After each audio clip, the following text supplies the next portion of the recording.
नमस्कार मित्रांनो, आपले स्वागत आहे आपल्या मराठी यूट्यूब चॅनल मराठी माहिती खजिनामध्ये। मुख्यमंत्री वयोश्री योजनेअंतर्गत ज्येष्ठ नागरिकांना रुपये 3000 दिले जाणार आहे, त्याविषयी राज्य शासनाचा GR आला आहे। मुख्यमंत्री वयोश्री योजना नेमकी काय आहे, त्याचा लाभ नेमका कोणाला मिळणार, वयोश्री योजनेचे फायदे काय आहेत, तसेच मुख्यमंत्री वयोश्री योजनेच्या पात्रतेचे निकष कोणते आहेत, या संदर्भात आपण या व्हिडिओमध्ये जाणून घेणार आहोत। तर चला मित्रांनो, आपण व्हिडिओ सुरू करूया। त्यापूर्वी चॅनलवर पहिल्यांदा आला असाल तर चॅनल सबस्क्राईब नक्की करून ठेवा, नोटिफिकेशन बेल नक्की दाबा। असेच महत्त्वाचे व्हिडिओ यापुढेही तुम्हाला मिळत राहतील। तर चला मित्रांनो, आपण GR पाहू। महाराष्ट्र शासनाच्या सामाजिक न्याय व विशेष सहाय्य विभागाचा 6 फेब्रुवारीचा हा GR आहे।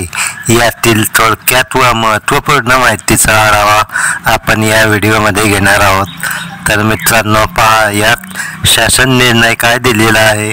राज्यातील 65 वर्षे व त्यावरील ज्येष्ठ नागरिकांना त्यांच्या दैनंदिन सामान्य जीवनात जगण्यासाठी त्यांना वयोमान परत्वे येणाऱ्या अपंगत्व, अशक्तपणा यावर उपाययोजना करण्यासाठी आवश्यक सहाय्य साधने, उपकरणे खरेदी करण्याकरिता तसेच स्वास्थ्य केंद्र, योगोपचार केंद्र इत्यादीद्वारे त्यांचे मानसिक स्वास्थ्य अबाधित ठेवण्यासाठी राज्यात मुख्यमंत्री वयोश्री योजना राबवण्यास मंत्रिमंडळाने दिलेल्या मान्यतेनुसार शासन मान्यता देण्यात आली आहे। योजनेचे नाव मुख्यमंत्री वयोश्री योजना आहे। आता या योजनेचे ध्येय आणि उद्दिष्ट दिले आहेत। या योजनेत राज्यातील 65 वर्षे वरील जे नागरिक असतील त्या सर्व नागरिकांना या योजनेचा लाभ दिला जाणार आहे। या योजनेत ज्येष्ठ नागरिकांना अपंगत्व, अशक्तपणा यावर उपाययोजना करण्यासाठी आवश्यक उपकरणे खरेदी करण्यासाठी तसेच स्वास्थ्य केंद्र, योगोपचार केंद्र यांच्यासाठी एक वेळ एक रकमी रुपये 3000 पात्र लाभार्थ्यांच्या बँकेच्या वैयक्तिक आधार संलग्न बचत खात्यात थेट लाभ वितरण म्हणजेच DBT प्रणालीद्वारे बँक खात्यात पैसे जमा केले जाणार आहे। तर मित्रांनो, येथे काही जणांना शंका येते की 3000 रुपये ही जी रक्कम मिळणार आहे ती वर्षाला मिळणार आहे की महिन्याला। तर या GR मध्ये एक वेळ एक रकमी रुपये 3000 अशी माहिती देण्यात आली आहे। आता एक रकमी म्हणजे वर्षातून एकदा ही रक्कम बँक खात्यात जमा होणार आहे। सदर योजनेअंतर्गत पात्र लाभार्थ्यांना चष्मा, श्रवण यंत्र, tripod, stick wheelchair, folding walker, कमळ खुर्ची, नी ब्रेस, लंबर बेल्ट, सर्वायकल कॉलर या वस्तू खरेदी करता येणार आहेत। या योजनेसाठी जो निधी लागणार आहे तो संपूर्ण राज्य शासनातर्फे 100% अर्थसहाय्य उपलब्ध करून देण्यात येणार आहे। यासाठी आपले बँक खाते आधार कार्डाशी लिंक असणे आवश्यक आहे। ज्येष्ठ नागरिकांना सरकारी दवाखान्यांमार्फत शिबिरांचे आयोजन करण्यात येणार आहे। माझे कुटुंब माझी जबाबदारी या योजनेअंतर्गत घरोघरी जाऊन या योजनेतील लाभार्थ्यांचे सर्वेक्षण करून आरोग्य तपासणी करण्यात येणार आहे। तर मित्रांनो, GR मध्ये पुढील माहिती ही अधिकाऱ्यांसाठी दिली आहे। तर यापुढे आपण लाभार्थ्यांच्या पात्रतेविषयी काय निकष दिले आहेत ते आपण पाहू। ज्या नागरिकांनी 31/12/2023 पर्यंत वयाची 65 वर्षे पूर्ण केली असतील असे या योजनेसाठी पात्र समजण्यात येणार आहे। ज्या व्यक्तीचे वय 65 वर्ष आणि त्याहून अधिक आहे त्या व्यक्तींकडे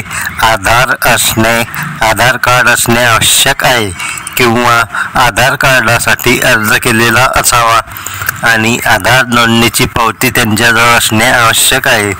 या योजनेत अजून एक अट देण्यात आली आहे. जिल्हा प्राधिकरणाकडून प्रमाणपत्र घेऊ शकता किंवा BPL रेशन कार्ड किंवा राष्ट्रीय सामाजिक सहाय्य कार्यक्रमाअंतर्गत इंदिरा गांधी राष्ट्रीय वृद्धापकाळ निवृत्ती वेतन योजनेअंतर्गत किंवा राज्य केंद्रशासित सरकारच्या इतर कोणत्याही पेन्शन योजनेअंतर्गत वृद्धापकाळ निवृत्ती वेतन मिळाल्याचा पुरावा सादर करू शकता. यापुढे उत्पन्न मर्यादा दिली आहे. लाभार्थ्यांचे कौटुंबिक वार्षिक उत्पन्न ₹2 लाखाच्या आत असणे आवश्यक आहे आणि याबाबत लाभार्थ्यांनी स्वयं घोषणापत्र देणे आवश्यक आहे. म्हणजेच येथे स्वयं घोषणापत्र देण्यास सांगितले आहे. येथे उत्पन्नाचा दाखला देण्याची आवश्यकता नाही. पुढे अजून एक स्वयं घोषणापत्र सादर करावे लागेल. काय आहे ते आपण पाहू. सदर व्यक्तीने 3 वर्षात स्थानिक स्वराज्य संस्था आणि सरकारद्वारे नियंत्रित सार्वजनिक उपक्रमांसहित कोणत्याही सरकारी स्रोताकडून तेच उपकरण विनामूल्य प्राप्त केले नसावे. याबाबत स्वयं घोषणापत्र सादर करणे आवश्यक आहे. पात्र लाभार्थ्यांच्या खात्यात ₹3,000 थेट जमा करण्यात येतील. त्यासाठी ज्येष्ठ नागरिकांनी आपले आधार कार्ड बँक खात्याशी लिंक करून घ्यावे. म्हणजे पुढील हप्ते त्यांच्या बँक खात्यात जमा होत राहतील.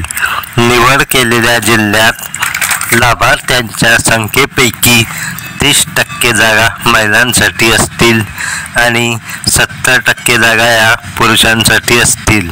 आता या योजनेसाठी कोणती कागदपत्रे लागतील ते आपण पाहू. आधार कार्ड किंवा मतदान कार्ड. दुसरे आहे राष्ट्रीयकृत बँकेचे पासबुक झेरॉक्स. पासपोर्ट आकाराचे 2 फोटो.